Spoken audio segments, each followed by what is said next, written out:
हरे कृष्णा कृष्णा कृष्णा हरे हरे, हरे राम राम राम हरे हरे। हरे कृष्णा। आप सभी भक्तों का हार्दिक स्वागत है आज की श्रीमद् भागवतम की इस कक्षा में। स्वागतम सुस्वागतम। और हम चर्चा कर रहे हैं श्रीमद् भागवतम के 5वें स्कंद के 19वें अध्याय पर, जिसका नाम है जम्बू द्वीप का वर्णन। तो जल्दी से हम रिकैप करते हैं, कल हमने क्या पढ़ा था। हम पढ़ रहे थे जम्बू द्वीप का वर्णन। जम्बू द्वीप के अंदर ये जो आर्यवर्त था, जिसको पहले जैसे अभी हमने जाना कि भारतवर्ष बाद में कहा गया इसको, पहले इसको इलाव्रत वर्ष कहा जाता था। तो उसके अंदर के निवासियों का वर्णन हो रहा था। तो यहाँ पे जो है बताया जा रहा है कि जो निवासी हैं वो 3 गुणों के आधार पर वर्गीकृत होते हैं। और कल का वीडियो अनफॉर्चुनेटली हमारा बीच में ही रुक गया किसी नेटवर्क कनेक्शन के कारण। तो कल जो जहाँ पे हमने स्टॉप किया था वहीं से आज कंटिन्यू करेंगे। तो आइए हम आज इसी श्रृंखला में पढ़ते श्रीमद् भागवतम स्कंद 5 अध्याय 19 और श्लोक संख्या 19 से हम प्रारंभ करेंगे। 5.19.19। तो यहाँ पे बताया जा रहा है, इस भूभाग में जन्म लेने वाले व्यक्ति गुणों सतोगुण, रजोगुण तथा तमोगुण के अनुसार विभाजित हैं। इनमें से कुछ अत्यंत महान व्यक्तियों के रूप में, कुछ सामान्य व्यक्तियों के रूप में और कुछ अत्यंत निम्न व्यक्तियों के रूप में जन्म लेते हैं, क्योंकि भारतवर्ष में मनुष्यों का विगत कर्म के अनुसार जन्म होता है। तो हमने कल चर्चा की थी इसके ऊपर बड़े डिटेल में कि कुछ लोग तो लीडर्स पैदा होते हैं जन्म से ही, कुछ लोग सामान्य फॉलोअर्स पैदा होते हैं और कुछ लोग बड़े नीच पैदा होते हैं। वो बचपन से ही बड़े घिनौने काम करने में उनका इंटरेस्ट होता है, हमेशा गड़बड़ी करते हैं। यदि प्रामाणिक गुरु के द्वारा किसी भी मनुष्य की स्थिति निश्चित की जाए और यदि उसे 4 वर्णों ब्राह्मण, क्षत्रिय, वैश्य तथा शूद्र तथा 4 आश्रमों ब्रह्मचारी, गृहस्थ, वानप्रस्थ तथा संन्यास के अनुसार भगवान विष्णु की सेवा में रत होने का सही सही प्रशिक्षण दिया जाए तो उसका जीवन सफल हो सकता है। तो इसके ऊपर हम थोड़ा चर्चा कर रहे थे, वर्णाश्रम क्या होता है और कैसे हम कह सकते हैं कोई व्यक्ति ब्राह्मण है, क्षत्रिय है, वैश्य है या शूद्र है, ब्रह्मचारी आश्रम क्या होता है, गृहस्थ आश्रम क्या होता है इत्यादि। तो इस पे हमारी कल बात चल रही थी। तो जल्दी से हम दोबारा से उसी टॉपिक पे आ जाते हैं। वर्णाश्रम जो है एक बहुत ही साइंटिफिकली डिजाइन किया हुआ वेदों का एक कॉन्सेप्ट है, जिसके थ्रू आप किसी भी व्यक्ति को सिस्टम में डालो, कितना भी वो गंदा व्यक्ति हो, कोई भी व्यक्ति हो, मान लो वो मीट खाने वाला हो या बहुत शुद्ध व्यक्ति हो, बड़े गंदे विचारों वाला हो, अच्छे विचारों वाला हो, हर व्यक्ति उस सिस्टम के अंदर जाके ग्रेजुअली अपलिफ्ट हो सकता है। उसको इस तरह से डिजाइन किया गया है। और यहाँ पे बताया जा रहा है प्रामाणिक गुरु के द्वारा उसकी स्थिति बताई जाती है। ये नहीं कि ब्राह्मण का बेटा ब्राह्मण ही होगा, पहले गुरु महाराज बताएंगे, जो प्रामाणिक गुरु होंगे, जो शुद्ध भक्त होंगे, कि वास्तव में ये ब्राह्मणों वाले गुण रखता है या फिर इसके अंदर दूसरे गुण हैं, या फिर कोई अगर शूद्र का बच्चा है या क्षत्रिय का बच्चा हुआ है, उस बच्चे के अंदर के गुणों को देखा जाता था, ये किस नेचर का है। और उस नेचर के अनुसार जो गुरु होते थे गुरुकुलों में, वो उनका डिसाइड कर देते थे किस वर्ण में इसको जाना चाहिए। फिर उस वर्ण पर्टिकुलर के अंदर उसको ट्रेनिंग दी जाती थी। तो कल हम ब्राह्मणों की चर्चा कर रहे थे, ब्राह्मण वर्ण को कैसे ट्रेनिंग दी जाती थी। ब्राह्मण जो होते थे उनको बचपन से सिखाया जाता था, आपको लीड करना है सोसाइटी को। आप बाकी 3 वर्णों को, क्षत्रिय, वैश्य और शूद्रों, इनको आप अच्छे से गाइड करो, शास्त्र पढ़ो, क्योंकि शास्त्रों को समझने का दिमाग आपके अंदर है। ये लोग समझ नहीं सकते क्योंकि ये इतने शुद्ध नहीं है, इनके दिमाग सतोगुण में है नहीं, रजोगुण तमोगुणी दिमाग है इनके। तो आप सतोगुण में रहो, आप नियमों का पालन करो और आप शास्त्र पढ़ के इनको गाइड करो। फिर जो क्षत्रिय वर्ण होता था उनको ये शिक्षा दी जाती थी कि आप बाकी 3 वर्णों का भरण पोषण करो, उनका ध्यान रखो। क्षमा कीजिए, भरण पोषण नहीं, उनकी रक्षा करो। जो ब्राह्मण है उनकी रक्षा करो, वैश्यों की रक्षा करो, शूद्रों की रक्षा करो, और जिनको जो चाहिए उनकी आवश्यकताएं पूरी करो। ब्राह्मणों को यथासंभव जो है सम्मान दीजिए और वैश्यों को रुपया पैसा दीजिए, शूद्रों को जो है निश्चित आप कीजिए कि वो लोग भी सुखी हैं, उनको जो जो आवश्यकताएं उनकी पूरी हो रही हो। ये लोग शासक वर्ग होते थे, ये रूल करते थे, ये बाकी 3 वर्णों पर शासन करते थे। ये एक लीडर होते थे, ये उसमें होते थे, जैसे राजघराने होते थे, चंद्रवंशी, सूर्यवंशी, ऐसे और भी कई वंश होते थे। तो वो लोग जो है वो राजा होते थे और वो इन तीनों की सुरक्षा को सुनिश्चित करते थे। अगर किसी और राज्य का कोई राजा लड़ने आया है तो इनकी ड्यूटी होती थी, सारे क्षत्रिय जो है ये डरपोक नहीं हो सकते उस समय पर, नहीं तो वो क्षत्रिय ही नहीं। फिर ये सब लड़ते थे और प्रोटेक्ट करते थे अपनी जनता को। फिर जो है वैश्यों को ट्रेनिंग दी जाती थी, आपको बाकी 3 वर्णों का भरण पोषण करना है, आपको अच्छा अच्छा अन्न उगाना है, उनको खिलाना है, शुद्ध भोजन कराना है, उनको जलपान कराना है अच्छे से। आपको जो है ध्यान रखना है कि किसी की सेहत के साथ खिलवाड़ ना हो। और आज हमारे समाज में वैश्यों की बड़ी कमी हो गई, किसान वर्ग जरूर है, लेकिन इतनी मिलावटें खाने पीने के सामान में हो रही हैं, पता नहीं आए दिन वीडियोस आती हैं। दूध में पता नहीं वो सर्फ डाल रहे हैं, कोई वो शैम्पू से दूध बना रहा है, कोई तो जो है वो चीनी के अंदर बोरियां पीस पीस के डाल रहे हैं, प्लास्टिक के चावल आ रहे हैं, प्लास्टिक की पत्ता गोभी आ रही है, दुनिया भर की मिलावट चल रही है आजकल। तो वैश्य वर्ण होता था पहले, वो गाय रखते थे, वो गौ पालन करते थे। कृषि गोरक्षा वाणिज्यम वैश्य कर्म सुवावचम, कृषि करते थे और गाय गौ पालन करते थे, गौ माता का दूध पिलाते थे, शुद्ध दूध पिलाते थे। तो ये उनकी ड्यूटी हुआ करती थी और बड़ी रिस्पॉन्सिबली वो इस काम को करते थे। दूध, दही, घी, मक्खन, छाछ ये सब बनाते थे। आजकल तो डब्बे में आता है ना, पता नहीं डब्बे में क्या क्या होता है। तो ये इनका कार्य होता था। और जो शूद्र वर्ण होते थे वो श्रमिक वर्ण होते थे, लेबर क्लास जिनको कहते हैं, ये बाकी तीनों की सेवा करते थे। इनको कहा जाता था आप मेंटली इतने स्ट्रांग नहीं हो, आपको समझ में तो कुछ आता नहीं। जिस व्यक्ति को कुछ भी समझ नहीं आता, जैसे क्लास में कुछ बच्चे होते हैं ना, उनको नालायक कहा जाता है, ये तो गधा है, नालायक है। वो नालायक नहीं है, वो उस काम को नहीं कर पा रहा है जो आप उससे करा रहे हो, उसका इंटरेस्ट किसी और चीज में। ऐसे लोग जो है ना, ये सफाई में बड़े एक्सपर्ट होते हैं। इनको कोई जगह दे दो, ऐसे चकाचक एकदम साफ कर देंगे। और दूसरों की हेल्प करने का इनका नेचर होता है, किसी को भी देखकर उनकी मदद करने का एक स्वाभाविक इनमें विचार आता है, मैं इसकी मदद करूं। और ये लोग नीचे ही रहना चाहते हैं, बड़े हम्बल होते हैं।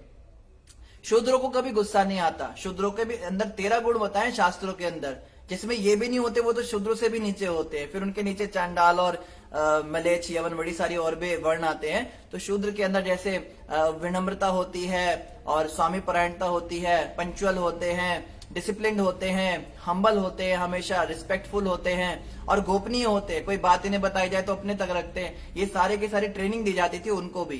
तो ये बहुत ही जबरदस्त सिस्टम था, जिसके द्वारा हर प्रकार का व्यक्ति ग्रेजुअली ऊपर ऊपर ऊपर उठता था।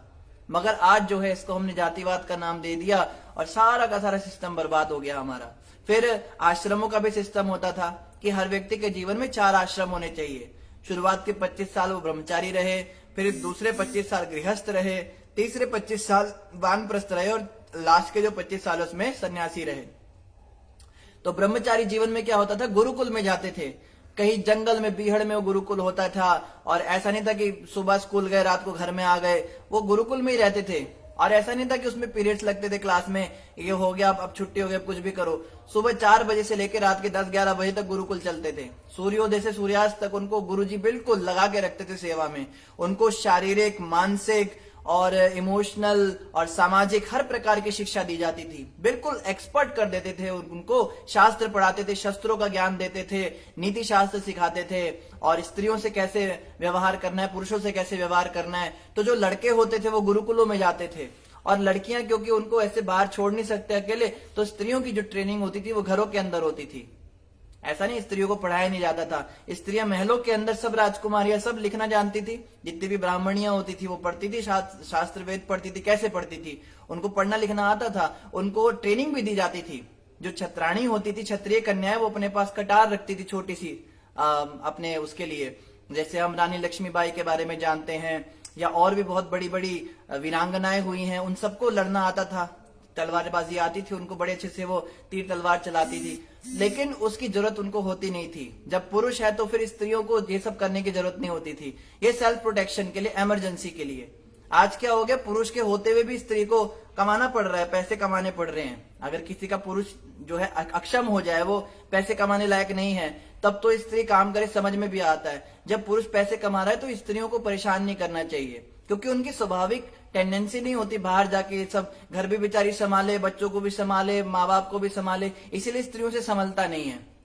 फिर वो कहती है मैं जॉब करूंगी तो फिर मैं घर नहीं देखूंगी, फिर ये माँ बाप को हम नहीं देख सकते, हम अलग हो जाते हैं, सेपरेट होना शुरू हो गया, सारा सिस्टम फ्लॉप हो गया, सब बर्बाद हो गया। न्यूक्लियर फैमिलीज आ गई, ज्वाइंट फैमिली सिस्टम खत्म हो गया हमारा। तो वैदिक सिस्टम अगर आज भी हम फॉलो करें, खास तौर पे वर्ण और आश्रमों का सिस्टम, पूरे विश्व के अंदर दोबारा से शांति आ सकती है। तो यहाँ पे यही बताया जा रहा है कि इन वर्ण आश्रम सिस्टम के तहत जो है, अगर किसी भी व्यक्ति को उसमें डाला जाए तो वो धीरे धीरे धीरे धीरे अपलिफ्ट होएगा और ग्रेजुअली वो भगवत प्राप्ति भी कर लेगा। अनेक अनेक जन्मों के पश्चात मनुष्य को अपने पुण्य कर्मों के फलित होने पर शुद्ध भक्तों की संगति का अवसर प्राप्त होता है। तभी उसके अज्ञान रूपी बंधन की ग्रंथि, जो उसके नाना प्रकार के सकाम कर्मों के कारण जकड़े रहती है, कट पाती है। बहुत ही इंपॉर्टेंट बात है, बहुत जरूरी बात है।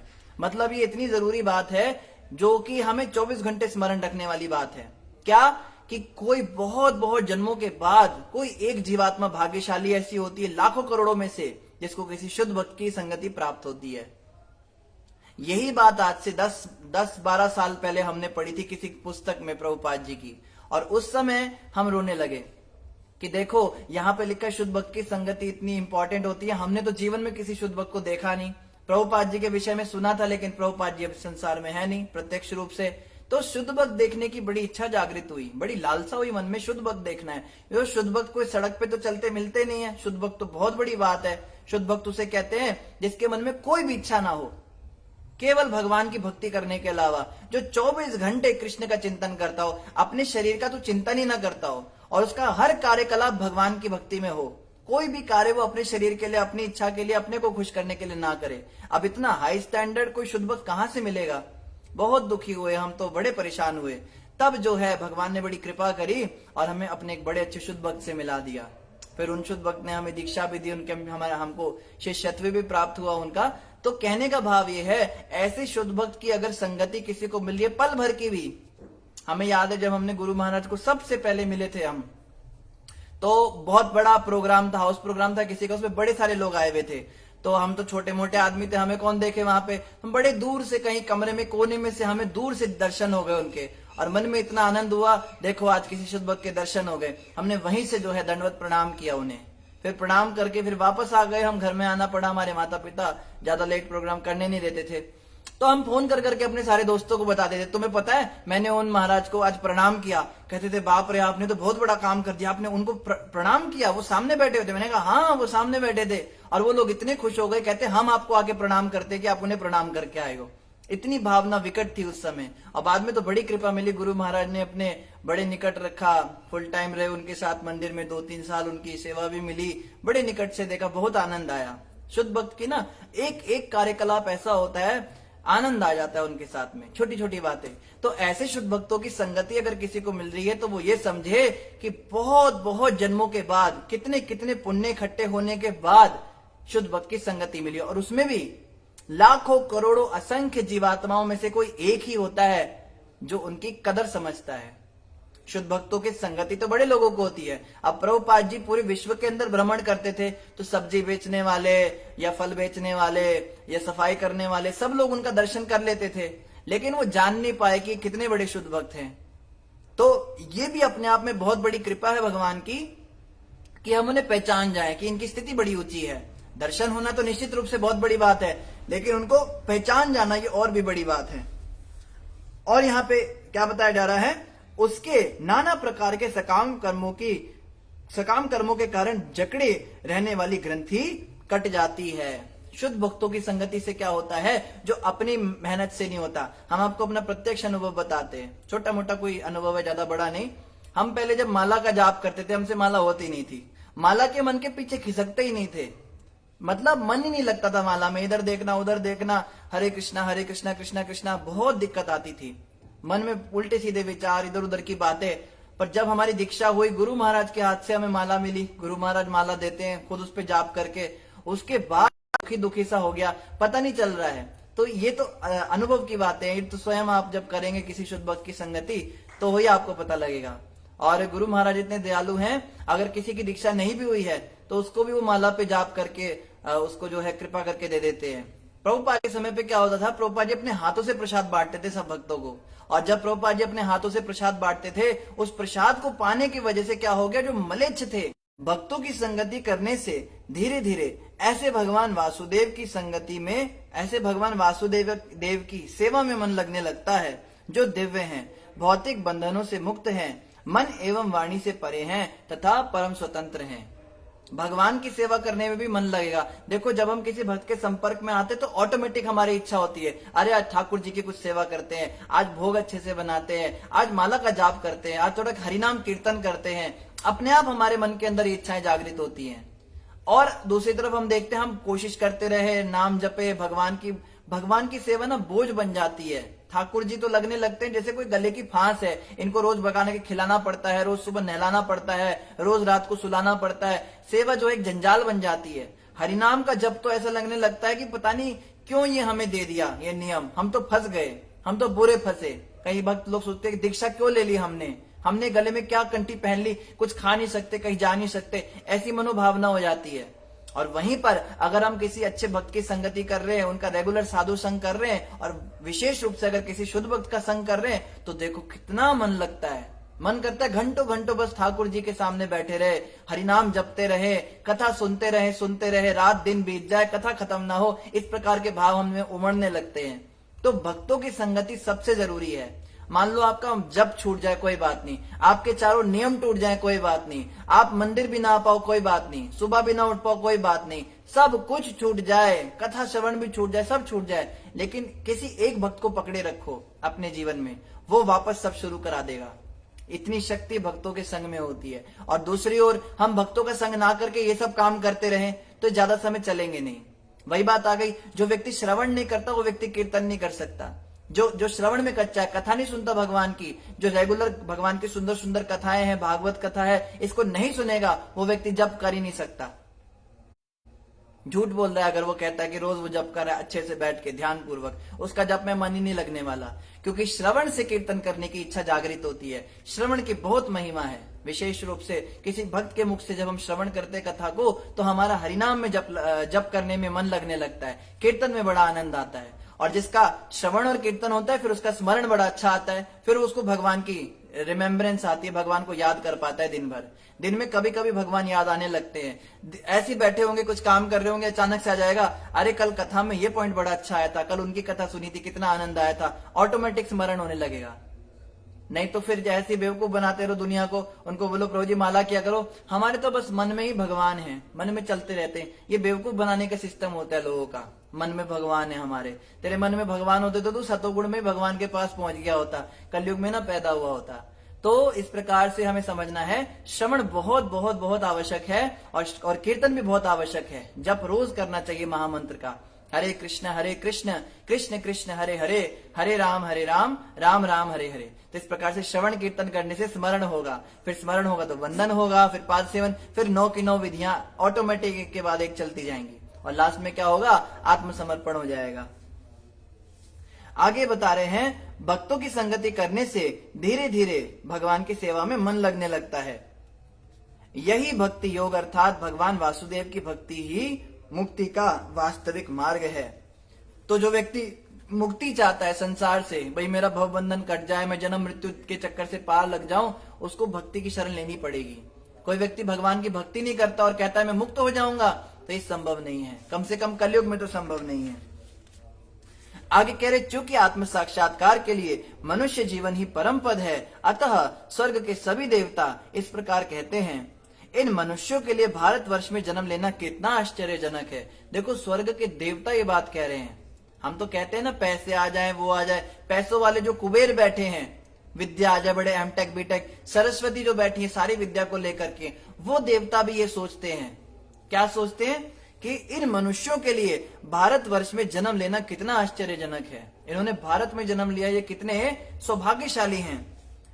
इन्होंने भूतकाल में अवश्य ही कोई तप किया होगा, अथवा श्री भगवान स्वयं इन पर प्रसन्न हुए होंगे। या तो इन्होंने बहुत कठिन तपस्या की है, या फिर इनका रैंडम सिलेक्शन हुआ है। इनको भगवान वासुदेव ने सिलेक्ट किया कि चलो इस पे कृपा करते हैं या इस पे कृपा करते हैं। वो अहेतु की कृपा होती है, उसका कोई हेतु नहीं होता, वो भगवान किसी पे भी कर सकते हैं। तो या तो भगवान ने कृपा करी है, या तो उसने पिछले जन्म में बड़े पुण्य किए हैं, तब जाके भारतवर्ष में जन्म होता है।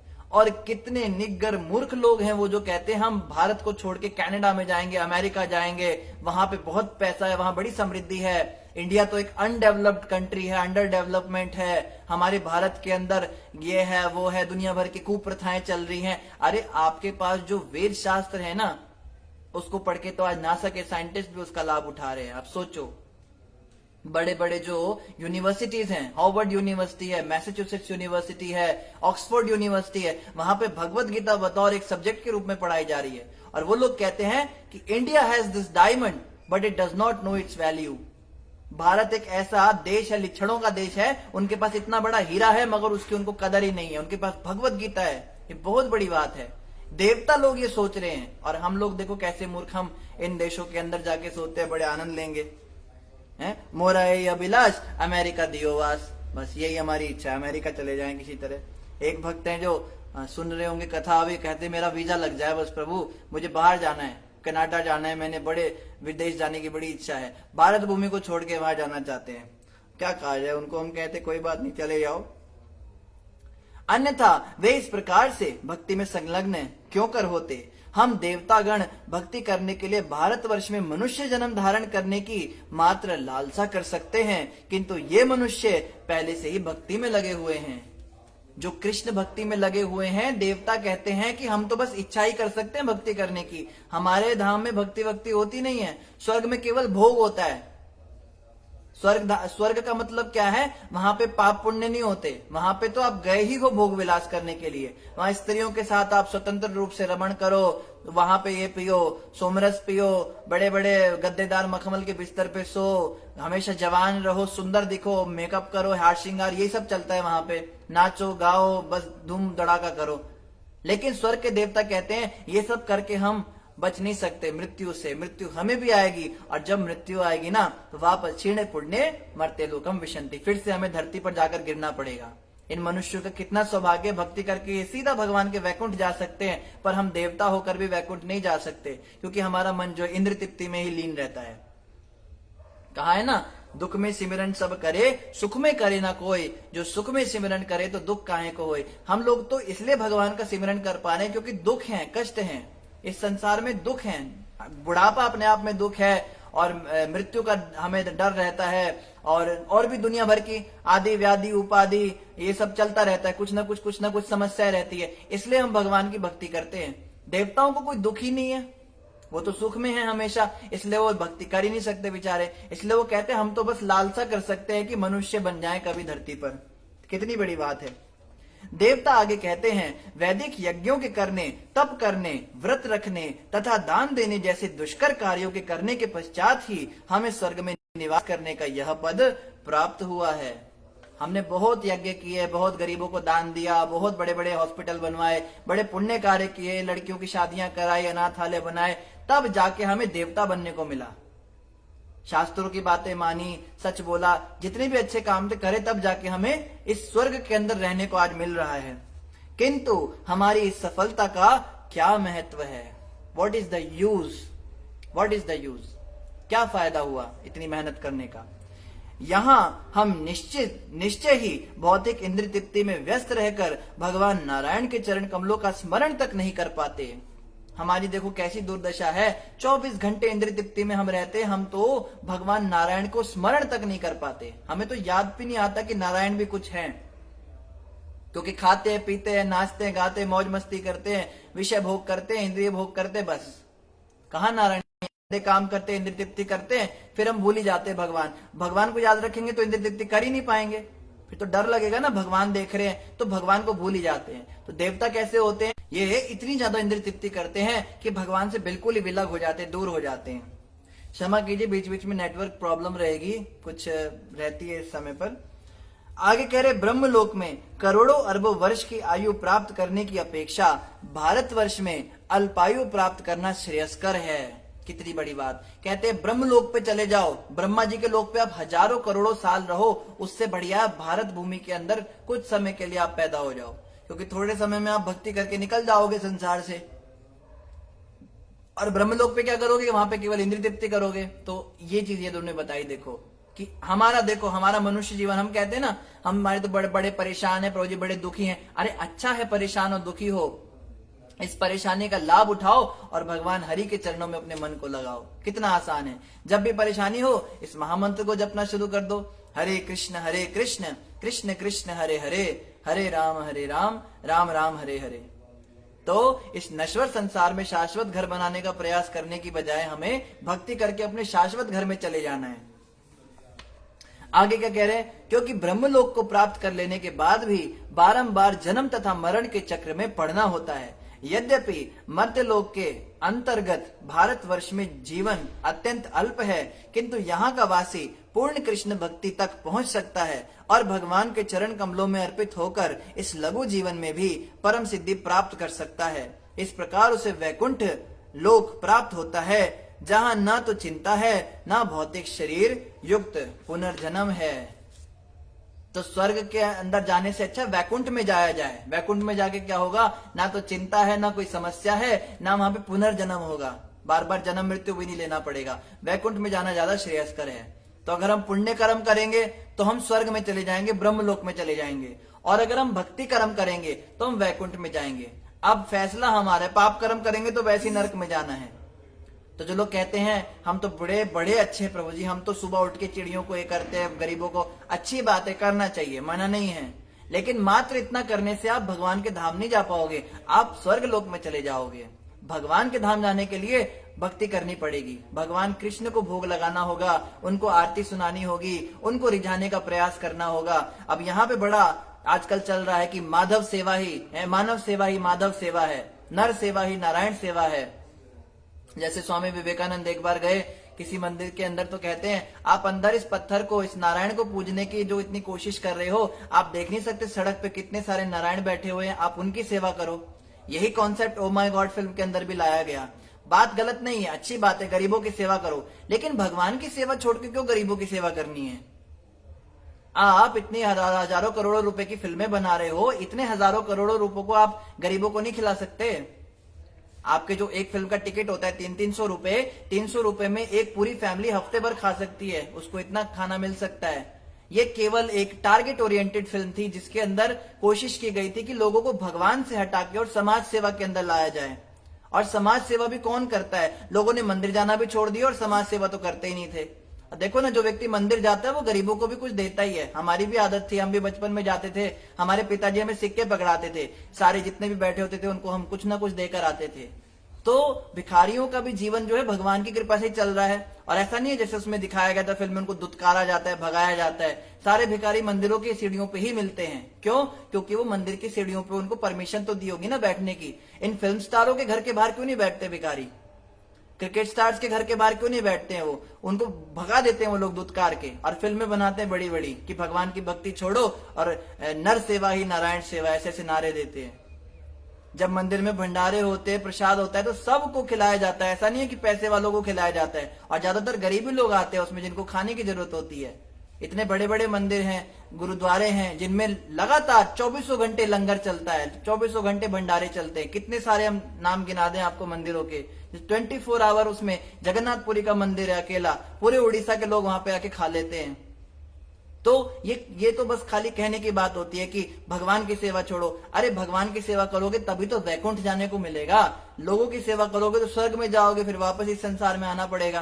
तो लोगों की सेवा करना चाहो करो, अच्छी बात है, लेकिन भगवान की सेवा छोड़ के नहीं करनी। भगवान की सेवा जो है वो अपनी जगह, और सामाजिक सेवा अपनी जगह। और फिल्म स्टार्स जो है ये, इनकी बातों में हमें नहीं आना है। इनके तो चिट्ठे खोल रही है वो एक फिल्म हीरोइन है, वो उसने सबके चिट्ठे खोल रखे हैं, लोग क्या काम करते हैं। इनकी बात सुन के हम लोग अपने गुरु को, उनको, अपने धर्म को त्याग रहे हैं। कितनी मूर्खता है हमारी, देखो। ये तो चरित्रहीन लोग हैं, इनकी बात थोड़ा ना सुननी है हमें। आगे कहा जा रहा है, जहां श्री भगवान की कथा रूपी विशुद्ध गंगा प्रवाहित नहीं होती, और जहां पवित्रता की ऐसी नदी के तट पर सेवा में तल्लीन भक्त जन नहीं रहते, अथवा श्री भगवान को प्रसन्न करने के लिए जहां संकीर्तन यज्ञ के उत्सव नहीं मनाए जाते, ऐसे स्थान में बुद्धिमान पुरुष के लिए रुचि नहीं होती। जो लोग कहते हैं हमें अमेरिका जाना है, कनाडा जाना है, डिज्नीलैंड जाना है, वंडरलैंड जाना है, हमें यहां जाना है, वहां जाना है, यहां कहा जा रहा है जिस घर में विशुद्ध ज्ञान की गंगा नहीं प्रवाहित होती, जहां पे कृष्ण कथा नहीं होती, वहां पे बुद्धिमान व्यक्ति तो रुचि नहीं लेंगे, कोई मूर्ख व्यक्ति वहां जाना चाहेगा। जहां पे पवित्रता की ऐसी नदी के तट पर सेवा में तल्लीन भक्तजन नहीं रहते, जहां पे भक्त नहीं रहते, जहां डिवोटी एसोसिएशन नहीं होता, जहां पे केवल नॉन डिवोटीज रहते हैं, अभक्त लोग रहते हैं, मांस खाने वाले, जुआरी, शराबी, कबाबी, ऐसे लोगों के बीच में बुद्धिमान व्यक्ति नहीं जाना चाहेगा। और जहां पे संकीर्तन यज्ञ का उत्सव नहीं मनाया जाता, जहां भगवान की गुणगान नहीं किया जाता, कीर्तन नहीं होते, ऐसी जगह पे नहीं जाना चाहिए। इस बात को बड़ा ध्यान रखना है हमें। हम तो मरे जाते हैं ना, हमें वहां पार्टी में जाना है, वहां किट्टी में जाना है, उसके यहाँ पे उसकी शादी है, वहां जाना है, बड़ा मजा आएगा। ऐसी जगहों पे जाके केवल अपना समय का नाश होता है और पुण्यों का भी नाश होता है। क्योंकि इस युग में विशेषकर संकीर्तन यज्ञ की स्तुति की गई है। संकीर्तन यज्ञ, हरे कृष्ण कृष्ण कृष्ण हरे हरे, हरे राम राम राम हरे हरे। जहां संकीर्तन हो रहा हो वहां पे बिल्कुल पहुंचना चाहिए। हम कहते प्रभु जी मैं कीर्तन में नहीं आ सकता, मुझे ऑफिस जाना है, मैं कीर्तन में नहीं आ सकता, मुझे पार्टी में जाना है। कितनी मूर्खता है तुम्हारी। पहले तो तुम्हें मनुष्य शरीर मिला, वो भी भारतवर्ष में जन्म मिला, उसके बाद तुम्हारा शरीर इस योग्य है कि तुम कीर्तन कर सकते हो, तुम्हारी श्रद्धा कीर्तन में बनी, किसी भक्त का तुमको संग मिला, उसने तुम्हें समझा दिया, और उसके बाद तुम ये कह रहे हो कि तुम्हें पार्टी में जाना है, तुम कीर्तन नहीं कर सकते हो।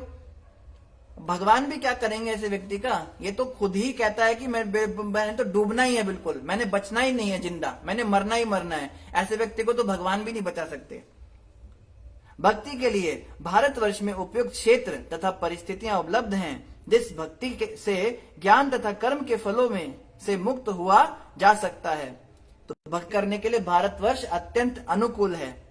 यदि कोई भारतवर्ष में मनुष्य देह धारण करके संकीर्तन यज्ञ नहीं करता तो वह जंगली पशुओं तथा पक्षियों की भांति है, जो मुक्त किए जाने पर भी असावधान रहते हैं और शिकारी द्वारा पुनः बंदी बना लिए जाते हैं।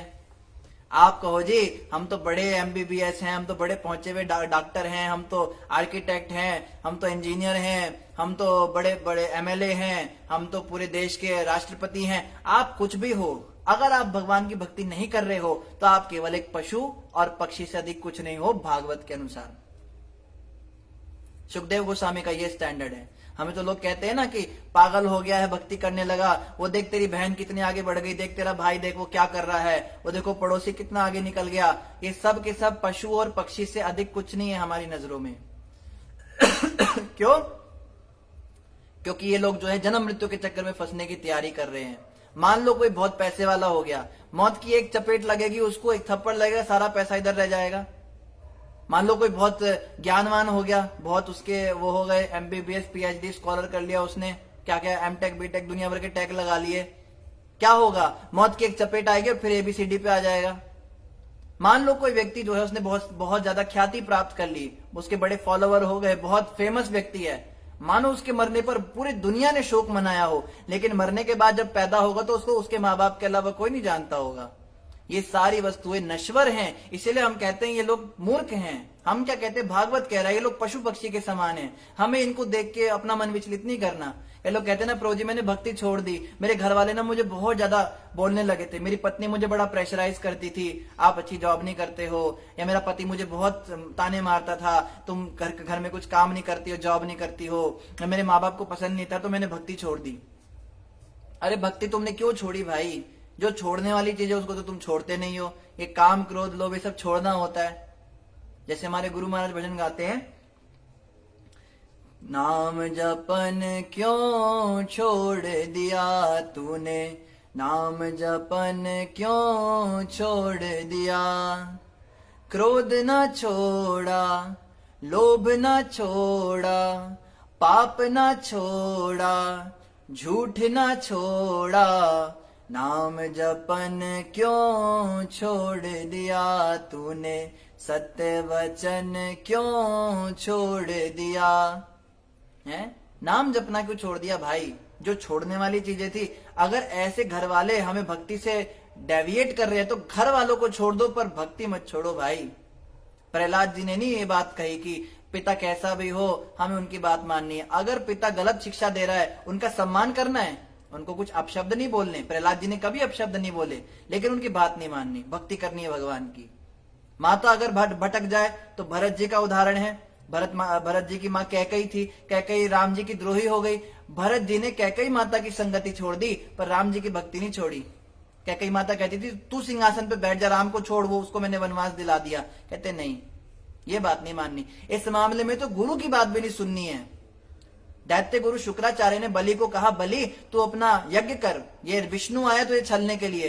तो कहते गुरु जी आप शास्त्रों की बातों की अवहेलना कर रहे हो, विष्णु के लिए ही तो सब यज्ञ किए जाते हैं। मैं आपका ही त्याग करता हूं, पर मैं विष्णु का त्याग नहीं कर सकता। भगवान का कभी त्याग नहीं करना चाहिए, हमें हरि नाम कभी नहीं छोड़ना चाहिए, छोटी मोटी इन परिस्थितियों के चलते। और आगे यहां बता रहे हैं, हाँ, भारतवर्ष में परमेश्वर द्वारा नियुक्त विभिन्न अधिकारी स्वरूप देवताओं यथा इंद्र, चंद्र तथा सूर्य के अनेक उपासक हैं, जिन सभी की पृथक पृथक विधियों से पूजा की जाती है। तो बहुत सारे देवी देवता होते हैं नाना प्रकार के, जैसे इंद्र होते हैं, चंद्र होते हैं, सूर्य होते हैं, इनके नीचे भी इनके वो होते हैं, इनके भी उपासक होते हैं, और इन सब की पूजा पाठ की अलग अलग विधियां होती हैं। जैसे कहते हैं सूर्य की उपासना करने से हमारे शरीर निरोगी रहता है, सरस्वती की उपासना करने से हमें बुद्धि आती है, और जब हम हनुमान जी की पूजा करते हैं तो बल आता है। ऐसे अलग अलग विभिन्न देवताओं के विषय में बताया जाता है, जिनकी पूजा से हमें कुछ क्षणिक सुख मिलते हैं। उपासक इन देवताओं को पूर्ण ब्रह्म का अंश मानते हुए अपनी आहुतियां अर्पण करते हैं। फलतः श्री भगवान इन भेंटों को स्वीकार करते हैं और क्रमशः इन उपासकों की कामनाओं तथा आकांक्षाओं को पूरा करके उन्हें शुद्ध भक्ति पद तक ऊपर उठा देते हैं। तो देखो कितनी बढ़िया बात लिखी है। यहाँ कहा जा रहा है कि अगर आप किसी देवी देवताओं को पर ब्रह्म मान के उनकी उपासना करो, जैसे कुछ लोग होते हैं वो कहेंगे आपकी सारी बातें अच्छी हैं प्रभु जी, लेकिन मेरा मन नहीं मानता, मुझे तो अपनी माता रानी में ही भगवान दिखते हैं, अपने कृष्ण दिखते हैं, मुझे तो शिव जी में ही परम भगवान दिखते हैं। तो जो किसी विशेष देवता को परम भगवान समझ के उनकी उपासना कर रहा है और निष्काम भक्ति कर रहा है, कुछ मांग नहीं रहा बदले में, भौतिक चीजें नहीं मांग रहा, तो भगवान क्या करते हैं, सारी पूजाएं भगवान तक पहुंच जाती हैं। क्योंकि वो देवता भी जानते हैं कि इसने परम भगवान के लिए भेजी है भेंट, मेरे लिए नहीं भेजी है। जैसे हम जब यज्ञ करते हैं तो हम कहते हैं इदम कृष्णाय इदम न मम, इदम राधिकाय इदम न मम, इदम सोमाय इदम न मम, इदम शुक्राय इदम न मम। जिस हम देवता को वो आहुति दे रहे हैं, कहते हैं ये उनकी है, मेरी नहीं है। इसी प्रकार देवता भी कहते हैं कि परम भगवान के नाम से इसने ये पूजा भेजी है, ये पूजा मैं स्वीकार कैसे करूं, मैं तो परम भगवान हुई नहीं। तो वो भगवान वासुदेव को वो डायरेक्ट कर देते हैं, और जब भगवान कृष्ण के पास वो पूजा पहुंचती है तो भगवान कहते हैं चलो पूरी कर दो इसकी इच्छा। और धीरे धीरे क्या होता है, क्योंकि वो भगवान कृष्ण की ही सेवा कर रहा है, उन्हीं की पूजा कर रहा है। परम भगवान बेशक वो किसी को भी समझे, पर है तो भगवान कृष्ण ही ना। तो क्या होता है, उसकी शुद्धि होती है और धीरे धीरे उसको बुद्धि आ जाती है और वो कृष्ण भक्ति की ओर आकृष्ट हो जाता है। जैसे हम में से ज्यादातर भक्तों का ऐसा उदाहरण है कि हम किसी विभिन्न देवताओं की भक्ति करते थे पहले, और बाद में हम कृष्ण भक्ति पर आए। तो हम आप सभी भक्तों से भी जानना चाहेंगे, आप कमेंट पे लिख सकते हैं कि आप कौन से देवता की भक्ति करके कृष्ण भक्ति तक आए। हमारा क्या है, हम तो शनिदेव की भक्ति करते थे पहले, शनिदेव के मंदिर जाते थे बहुत। उनको लोग कहते थे कि भाई 40 दिन तक शनिदेव के मंदिर रोज जाओ और जो मांगो वो पूरा हो जाएगा। तो हम तो बच्चे थे, हम जाते थे अपनी माताओं के साथ में, सारी कॉलोनी की माता औरतें जाती थी सब। तो 40 दिन पूरे भी नहीं हुए थे और हमने तो यही बोला शनिदेव को, हमें तो पता नहीं क्या मांगने, हम तो ऐसे आ गए, आपको जो अच्छा लगे दे दो। और 20-25 दिन के अंदर ही किसी डिवोटी से हमारी मुलाकात हो गई और उसने आके हमको इस्कॉन संस्था से जोड़ दिया और आज हम आपके सामने हैं। तो विभिन्न देवताओं को भी अगर हम परम भगवान समझ के उनकी भक्ति करते हैं और निष्काम रहते हैं, कुछ मांगते नहीं, तो कृष्ण भक्ति में हम जुड़ जाते हैं। तो आप भी बता सकते हैं आप सब किन देवता से जुड़े हुए थे पहले। और यहाँ आगे बता रहे हैं, चूंकि श्री भगवान पूर्ण हैं, अतः वे उनको मनवांछित वर देते हैं, चाहे उपासक उनके दिव्य शरीर के किसी अंश की पूजा क्यों ना कर रहा हो। ये देवी देवता भगवान से अलग नहीं हैं, ये भगवान के अलग अलग अंश हैं शरीर के। जैसे अगर आप मेरे सामने आओ और बोलो हरे कृष्णा प्रभु जी, मेरे कानों को देख कर बोलो हरे कृष्णा, आप सोचो ये कान ही मैं हूं, तो मेरे से अलग थोड़ा ना है मेरा कान। मैं समझ जाऊंगा कि आप मेरे को ही कह रहे हो ना, मेरे कान की। अब आप मैं आपके पास आऊं, मैं आपके बालों को देख के बोलूं हरे कृष्णा माता जी, तो आप समझ जाओगे मेरे बालों को देख रहे हैं, मेरे को तो जानता ही नहीं है, ये मेरे बालों को ही मैं समझ रहा है। पर बाल आपसे अलग थोड़ा ना है, कान आपसे अलग थोड़ा ना है, प्रणाम तो आपको चला गया। इसी प्रकार से ये जो विभिन्न देवी देवता हैं, ये भगवान के विराट स्वरूप के अलग अलग हिस्से हैं। भगवत गीता में भगवान कृष्ण ने अर्जुन को एक विराट रूप का दर्शन कराया और उसमें दिखाया सारे के सारे देवी देवता भगवान के ही शरीर के अलग अलग हिस्से थे।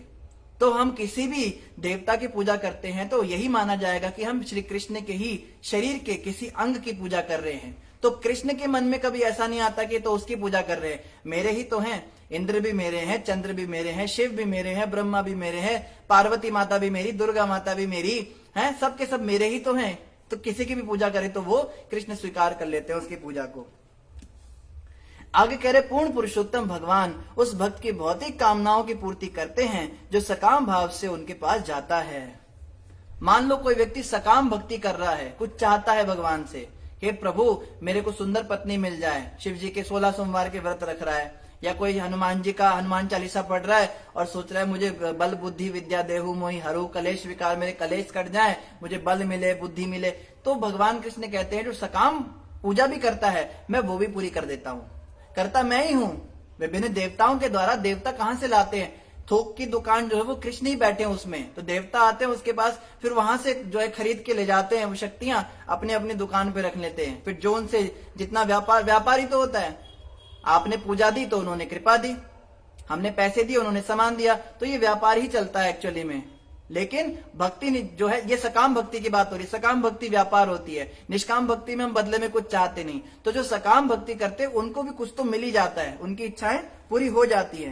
किंतु लेकिन क्या, किंतु वे भक्त को ऐसा वर नहीं देते जिससे वह अधिकाधिक वर मांगता रहे। भगवान कृष्ण आपको ऐसी इच्छा नहीं, वर नहीं देंगे कि जिसको पाने के बाद आपकी लालसा और बढ़ जाए। जैसे आपने एक घर मांगा तो एक घर आ गया, अब क्या इच्छा होगी, एक घर ठीक है, अब 2 घर की इच्छा होगी, 2 घर आ गए, 10 घर की इच्छा होगी। इच्छाओं का कोई अंत नहीं है। तो कृष्ण का ऐसा स्वभाव है, वो आपकी इच्छा पूरी कर देंगे, लेकिन इस तरह से करेंगे कि इच्छा ही मर जाएगी। जैसे कोई व्यक्ति कहे मुझे पुत्र हो जाए, पुत्र हो जाए।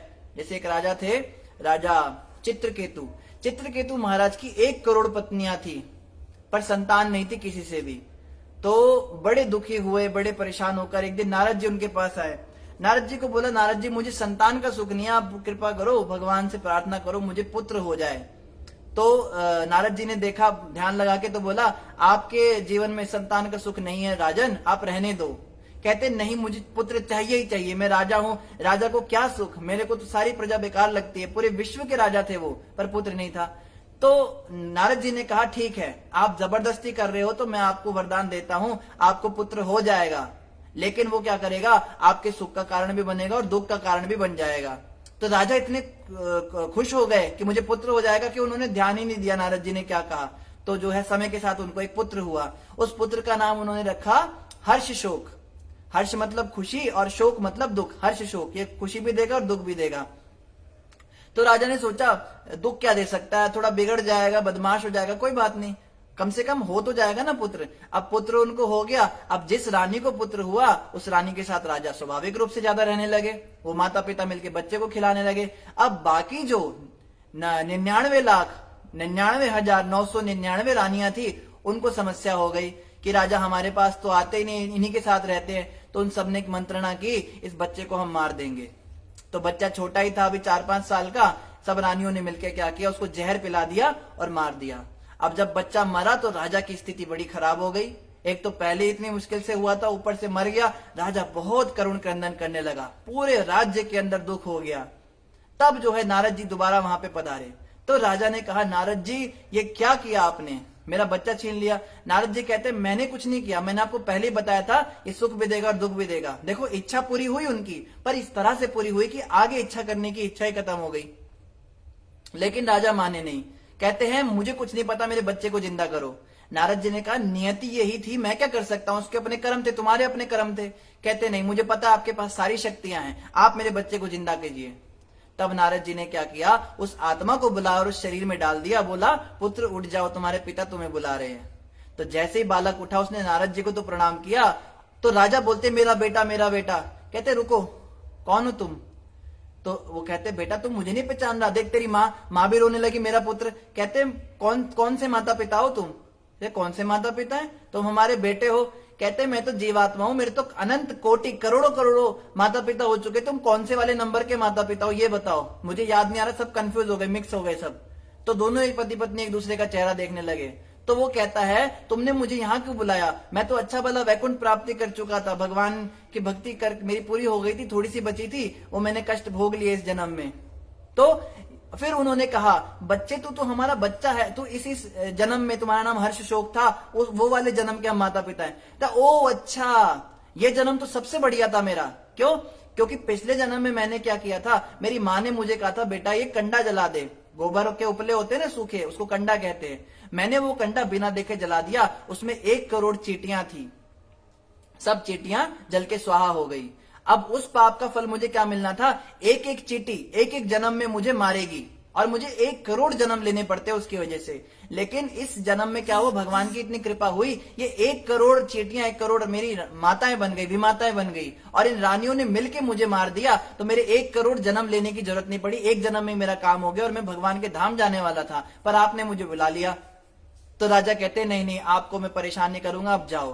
तो नारद जी ने उस आत्मा को वापस भेजा। बात क्या है समझने की, कौन किसका पुत्र, कौन किसकी पुत्री। भगवान कृष्ण से जब हम कुछ भी वस्तु मांगते हैं तो भगवान उसको इस तरह से पूरा करते हैं कि हमारी इच्छा समाप्त हो जाती है। फिर राजा और सारी रानियां जो हैं वो सब भगवान की भक्ति में लग गए और सबको वैकुंठ की प्राप्ति हुई। तो ये भगवान का तरीका होता है। आगे क्या कह रहे हैं, फिर भी भगवान प्रसन्नता पूर्वक ऐसे भक्त को अपने चरण कमलों में शरण देते हैं, भले ही वह इसकी आकांक्षा न करे, और शरणागत होने पर उसकी समस्त इच्छाएं पूरी हो जाती हैं। यही श्री भगवान की विशेष अनुकंपा है।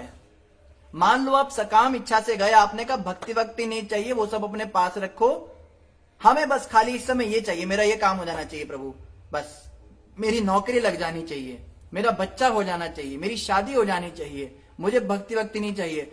तो भगवान इतने दयालु होते हैं, वो कहते हैं ये क्या मांग रहा है मुझसे, पर भगवान फिर भी उसकी इच्छा पूरी कर देते हैं। और जब उसकी इच्छा पूरी होती है तो उसकी श्रद्धा बढ़ जाती है भगवान में, ये भगवान अच्छे, ये मेरी इच्छा पूरी करते हैं, बस फिर भगवान उसको पकड़ लेते हैं। और जब भगवान कृष्ण पकड़ते हैं तो छोड़ते ही नहीं है। कृष्ण भगवान का स्वभाव है, जिसको पकड़ लेते हैं उसको छोड़ते नहीं। एक बार राक्षसी पूतना को पकड़ा भगवान ने, वो कहती रही छोड़ो छोड़ो छोड़ो, वो तो प्राण चूस रहे थे, उसको बड़ा कष्ट हो रहा था। कृष्ण कहते किसी को पकड़ लेता हूं तो छोड़ना नहीं आता है। तो जिस भक्त को भगवान कृष्ण ने पकड़ लिया, हम सब भक्ति कर रहे हैं ना, आपने अगर एक बार भी इस महामंत्र को बोला है ना, हरे कृष्ण कृष्ण कृष्ण हरे हरे, हरे राम राम राम हरे हरे, तो बस कृष्ण ने आपको पकड़ लिया। अब आप कितना भी उनसे दूर भागो, नहीं मैंने भक्ति नहीं करनी, कृष्ण की कोई फायदा नहीं हुआ कृष्ण भक्ति करके, आप कहीं भी चले जाओ दुनिया में, आप सारे नियम तोड़ दो, कुछ भी कर दो, आपको घूम के यहीं पे आना पड़ेगा। कृष्ण सारे दरवाजे आपके बंद कर देंगे, तब अपना बड़ा दरवाजा खोलेंगे, आजा भाई, आना तो आपको पड़ेगा। क्योंकि भगवान कृष्ण का स्वभाव है, पकड़ लेते तो छोड़ते नहीं, सीधा वैकुंठ धाम ले जाकर ही छोड़ेंगे। अब जब तक वैकुंठ प्राप्ति नहीं होगी तब तक छोड़ेंगे नहीं, और ये उनकी कृपा है।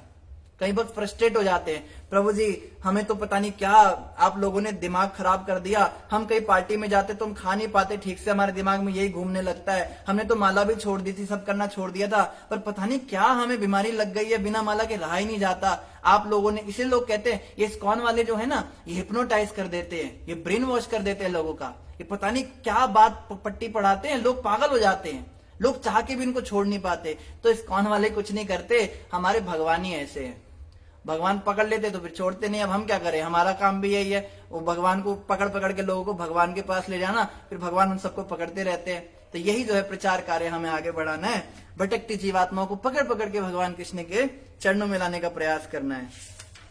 और यहाँ पे कह रहे हैं यही श्री भगवान की विशेष अनुकंपा है, ये भगवान की कृपा है, इसको समझना है। ये भगवान का ये नहीं है कि मैं भगवान हूं ला मैं पकड़ लिया तेरे को, ये उनकी कृपा है, उनका हमें पकड़ना हमारे ही फायदे में है। आगे कह रहे यज्ञ, पुण्य कर्म, अनुष्ठान तथा वेदाध्ययन करते रहने के कारण स्वरूप हम स्वर्ग लोक में वास कर रहे हैं, किंतु एक दिन ऐसा आएगा जब हमारा भी अंत हो जाएगा। देवता ये बात कह रहे हैं, जिनकी हम आरती पूजा कर रहे हैं, वो स्वयं कहते हैं कि हमें भी एक दिन मरना पड़ेगा। हमारी प्रार्थना है कि उस समय तक यदि हमारे एक भी पुण्य शेष रहे तो हम मनुष्य रूप में भगवान के चरण कमलों का स्मरण करने के लिए भारतवर्ष में जन्म लें। कितनी बड़ी बात है। और हम कहते हैं अगर हमारा कुछ भी पुण्य शेष रह जाए तो हमें स्वर्ग की प्राप्ति हो जाए, और स्वर्ग वाले कह रहे हैं हमारा कुछ रह जाए तो हमें मृत्यु लोक में भारत में जन्म मिल जाए। श्री भगवान इतने दयालु हैं कि वे स्वयं भारतवर्ष में आते हैं और यहाँ के वासियों को सौभाग्य प्रदान करते हैं। भगवान कृष्ण इतने दयालु हैं, स्वयं इस भारतवर्ष के अंदर आते अवतार लेते हैं। श्री शुक उवाच, सुखदेव गोस्वामी आगे बोले, हे राजन, कुछ ज्ञानी पुरुषों के मत के अनुसार जम्बू द्वीप के चारों ओर 8-8 छोटे द्वीप हैं। तो अभी तो निवासियों का वर्णन हुआ, अभी वापस जम्बू द्वीप पे आ जाते हैं। तो यहाँ पे कह रहे कुछ ज्ञानी ऐसा कहते हैं कि जम्बू द्वीप जो है उसके चारों ओर 8 छोटे छोटे द्वीप और हैं। जैसे हमने पहले भी चर्चा की थी, 9 द्वीपों का समूह है। जैसे कमल होता है, कमल की 8 पंखुड़ी होती है, बीच में उसकी डंठल होती है, तो बीच में जम्बू द्वीप और चारों तरफ 8 छोटे छोटे द्वीप हैं। जब महाराज सगर के पुत्र अपने खोए हुए घोड़े की खोज सारे संसार में कर रहे थे तो उन्होंने पृथ्वी को खोद डाला। घोड़ा ढूंढते उन्होंने पृथ्वी खोद डाली। इस प्रकार से निकटस्थ 8 द्वीप अस्तित्व में आए। तो वो पहले पृथ्वी एक ही थी, मगर सगर महाराज के पुत्र जो आगे इनके अंशुमान जी होंगे, अंशुमान जी से आगे और नीचे आएंगे, और वो भगीरथ महाराज आएंगे जो गंगा का अवतरण कराएंगे। तो उनके जो परदादा थे वो सारे के सारे जो हैं उनके जो पुत्र थे वो यज्ञ का घोड़ा ढूंढने गए थे। बाद में उन सबको एक ऋषि ने श्राप दे दिया था, उनकी कथा बाद में आएगी। तो वो जब यज्ञ का घोड़ा ढूंढ रहे थे तो उन्होंने एक उस पृथ्वी को इतना खोदा कि उसके 8 द्वीप बना दिए। आप समझो कितने वो समर्थवान होंगे। तो इन 9 द्वीपों के नाम इस प्रकार हैं: सवर्णप्रस्थ, चंद्र शुक्ल, आवर्तन, रमणक, मंदर हरिण, पांचजन्य, सिंघल तथा लंका। तो ये 9 उनके नाम पड़े। भरत महाराज के वंशजों में श्रेष्ठ हे राजा परीक्षित, मैंने जितना ज्ञान प्राप्त किया है उसी के अनुसार मैंने भारतवर्ष तथा उसके निकटवर्ती द्वीपों का वर्णन किया है। ये ही जम्बू द्वीप के उपद्वीप हैं। तो जम्बू द्वीप के चारों तरफ जो छोटे छोटे द्वीप होते हैं, ये वही जितना मुझे पता था मैंने बता दिया। और इसी के साथ हमारा 19वां अध्याय संपन्न हुआ। अभी हम अध्याय नंबर 20 पढ़ेंगे। अध्याय नंबर 20 का समय लगभग पूरा ही हो गया। हम कल से ही अध्याय 20 चालू करेंगे। इसका नाम है ब्रह्मांड रचना का विश्लेषण। तो ब्रह्मांड रचना चौथी बार आएगी। 3 बार पहले भी हम पढ़ चुके, प्रथम स्कंद में, द्वितीय स्कंद में, फिर तृतीय स्कंद में भी पढ़ी, और अब पंचम स्कंद में भी आ गई। तो ब्रह्मांड रचना बड़े सुंदर ढंग से सुखदेव गोस्वामी आगे बताएंगे। ये हम कल से आगे कंटिन्यू करेंगे।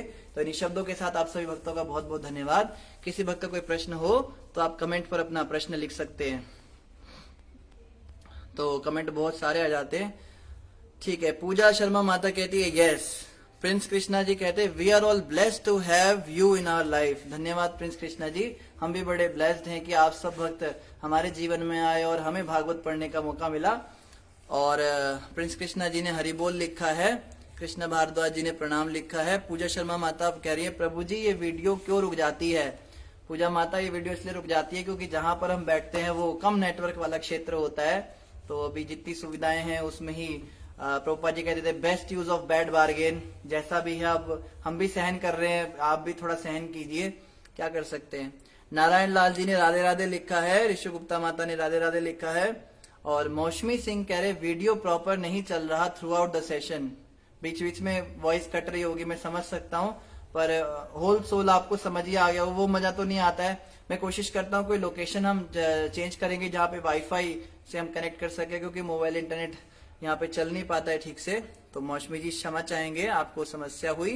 पूजा शर्मा माता कह रही है मोर ए अभिलाष गोलोक दियोवास। चलो आपकी तो अमेरिका की आशा नहीं है। और पूजा शर्मा माता आगे कह रही है मुझे स्वर्ग नहीं चाहिए, मुझे तो भगवान के चरण कमलों में वास चाहिए। बहुत सुंदर भाव है माता आपका। भगवान आपके इस सपने को अवश्य साकार करे और हमें भी कृपा कीजिए कि हमारा भी ये सपना साकार हो सके। और पूजा माता आगे कह रही है मैं तो बस भगवान का दास बनना चाहता हूँ। लगता है आप किसी और की आईडी चला रहे हैं। तो ठीक है, अच्छी बात है। मैं भी दास ही बनना चाहता हूँ, अभी तक तो बन नहीं पाया हूँ। आप भक्तों की कृपा रहे तो जरूर हम दास बन पाएंगे। नेहा शर्मा माता ने बहुत सारे प्रणाम लिखे हैं। रुचि बंसल माता ने हरे कृष्णा प्रभु जी लिखा है। स्वीटी भट्ट जी ने हरे कृष्णा प्रभु जी लिखा है। राधा तेजपाल जी ने जय श्री कृष्णा लिखा है। नेहा शर्मा जी ने भी प्रणाम किया है। दीपशिका धीरज ने हरे कृष्णा प्रभु जी लिखा है। और डिम्पल कश्यप जी ने भी भगवान की फोटो ही भेजी है। नेहा शर्मा माता ने भी, ज्योति माता ने भी प्रणाम लिखा है। पूजा रॉय जी ने हरे कृष्णा प्रभु जी लिखा है। और इनके अलावा ऋषु गुप्ता माता ने लिखा है वेरी नाइस भजन। ऋषु गुप्ता माता जी ये सब हमारे गुरु महाराज के भजन हैं, तो ये तो अच्छे ही होंगे। केशव भारद्वाज जी कह रहे हैं very sweet voice when you speak bhajan. Thank you Keshav ji, ये सब प्रभुपाद जी की गुरु महाराज की कृपा है। प्रिंस कृष्णा जी कह रहे हैं जिस देश में जिस वेश में रहो राधा रमन कहो। बिल्कुल, बहुत अच्छी बात है।